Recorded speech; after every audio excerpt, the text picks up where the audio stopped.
Very pleased to have with us on the program Alan Lardieri. Alan, thank you for your time, sir. Hey, no problem. All right, so you are the father of Jared Markham, who made headlines late last week when Jared did the shocking thing of wearing an NRA shirt to school, right? Yes. Okay. I got to ask you first off, Alan, do you still think it's just kind of bizarre that we're sitting here talking about your son wearing a shirt to school? You know, I think it's bizarre no matter where it occurs, geographically speaking, but it's even more so bizarre considering we're in southern West Virginia, and it's never been a hidden thing that we are absolutely a gun culture down here. Right. Yeah. And so, all right. So, did your son even think about it? I know this was the day after the gun control votes in the Senate. Was this something your son wanted to wear to show his support for the Second Amendment, or was this something that it was just a clean shirt and he put it on? Well, it was somewhat that, but it wasn't the motivating force behind it. It was just pretty much he was staying over a friend's house. We just purchased this T-shirt at Cabela's. Yeah. And it just really turned into something that he and I certainly never expected. Like I said, especially in this part of the country. Yeah, no kid. Well, I got to tell you, I'm a little shocked by this too. So what actually happened? Your son goes to school. Was there a problem with the teacher like right away? No, not at all. He actually went through 5 periods of class that day, and he was standing in line, gonna go get his lunch, when a lady put her arm in front of him, kind of as in the halt him, and asked him if he's to be wearing that shirt today. When he said, "Well, yeah, of course I'm supposed to be wearing this shirt because there's nothing in the." He knew the dress code. He checked it out there, and he said, "There's nothing in the dress code that says I couldn't." Well, that didn't really satisfy the lady too much, and she called for another, more aggressive male teacher or educator, activist educator, I should say, to come on over and investigate the situation. And he said to him, "Well, you're going to turn that shirt inside out or get it removed." He said, "Well, sir, I'm not violating any policy." He probably told him that he wasn't violating any policy, that there was nothing wrong with it, and that he did not desire to turn his shirt inside out. He asked him if he would turn his shirt inside out again. He politely refused, and at this point, it damaged this man's psyche to be told no, and to be asked also if he was aware of his school's own dress code, that he just absolutely became belligerent with my son. Yeah. And actually, just screaming, creating a disturbance so bad that children that I've spoke to out in the hallway heard this commotion going on, and the whole lunch line turned around, and everybody that was sitting and eating was just taken in awe by this guy's attitude and the way he approached the situation. Okay. And Alan, I had wondered if that might not have been the case because, as I've told my own kids, you can be as right as you want to be, but you're never going to win that argument with the teacher because they'll lose their minds, like apparently happened here. How did your son end up getting arrested? Okay, well, it moved from the lunch area. Okay. They told him, he said, "I would like to go eat." They said, "No, go to the office." And he was trying to tell them that at this point, his First Amendment rights were being violated. This kid is not stupid, and he's not timid either. Doesn't sound like he's either one. He's well-spoken. He's not outwardly aggressive. You can ask anybody that one. Yeah. And he informed him, "You are depriving me of my First Amendment rights by showing my Second Amendment rights. Can I please eat my lunch?" He was told to go to the office, and that's where he was put with even more teachers, where he was, alone. This is the time that nobody really had any kind of visual on him. And it's the part that I really have a problem with. Because he was just apparently surrounded by non-like-minded adults who were shouting. And the only time he's trying to tell these people, convince them, "You are depriving me of my First Amendment rights." Well, when you have people shouting over you, you have to elevate your voice. There is a way to elevate your voice and be non-threatening all at the same time to try to inform these people that they are violating his First Amendment rights.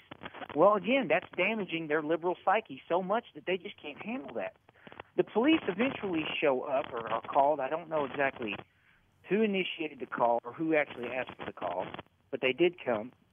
And at this point, he was surrounded by people who were being aggressive toward him.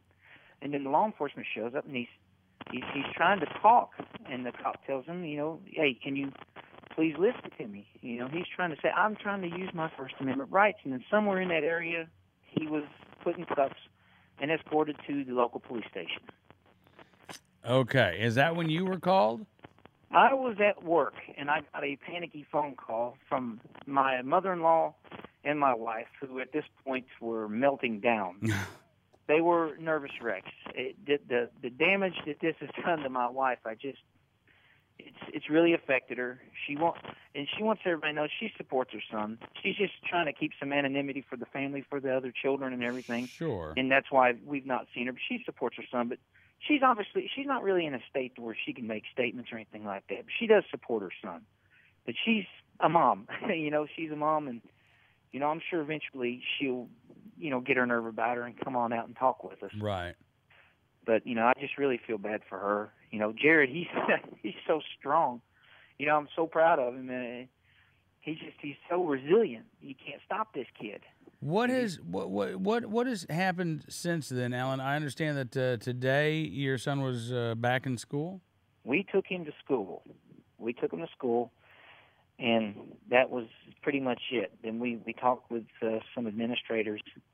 We tried to get his report, whatever you would call it. When you're arrested, there's paperwork, okay? I don't care who you are. We are not able to get that for some odd reason. My lawyer wasn't even able to obtain it. So okay. He is not officially charged with nothing right now because they're doing an investigation. But at the other time, we can't get a copy of the complaint. So the whole situation is highly unusual. It's just very hard to explain. Right, but right now he's not been officially charged with anything. No, but then again, I was told he was charged with something, but they wouldn't give me the paperwork. Interesting. Now, Alan, I got to ask you. You know, the NRA has a portion of its organization called the Civil Rights Defense Fund. Yep. And they can actually help fund cases. Have you been in touch with any of the NRA attorneys at all? I think my lawyer has been in contact with NRA lawyers, yes. Okay, good, because I know that, you know, we've had cases like this a couple of times before where, you know, someone will wear an NRA shirt to school and someone at the school has a problem. I could specifically cite one, and it's the one that I've used as my model, because deep down the back of my head, I always knew something like this may happen, so I always like to be prepared. And it was the Newsom case in Virginia, and it just so happens at 6 o'clock this morning that the mother of that boy called me. Oh, really? And we had, yes, it's very unusual, but yes, it did happen, and we had a wonderful conversation. She spoke with my lawyer earlier. I'm actually here at my lawyer's right now, and we have the lovely Jenny Simone with me. Fantastic. Yeah. That is very good to know. Well, listen, Alan, we're not going to let this story vanish, and you give our best to Jared, will you? I will, sir, and he should be speaking with Jenny a little bit later on too. And I'd like to thank, you know, just everybody at the NRA, you know, from Wayne LaPierre down. I mean, I hope he hears this story and gets behind us, because, you know, we've always been an NRA family, and that's thankfully apparent. But we need all the help we can get in this. This is very scary, Steve, because this young man's future, he's never been suspended from school. He's an honor roll student. He has no criminal record up until now, and I'm not going to stop until this is absolutely took care of. Well, and that's a promise. Alan. And one more thing is I just want to say is that this is not an assault on a little kid at school wearing an NRA T-shirt. He was targeted for having an NRA T-shirt, so that's an offense and an assault to all members of the NRA and anybody that's pro-Second Amendment. It's an attack on every one of us. Listen, I could not agree with you more, and that's why you've got the NRA family standing behind you. Alan, thank you so much, man. Really appreciate your time, and look forward to talking to you again. No problem. Anytime, sir.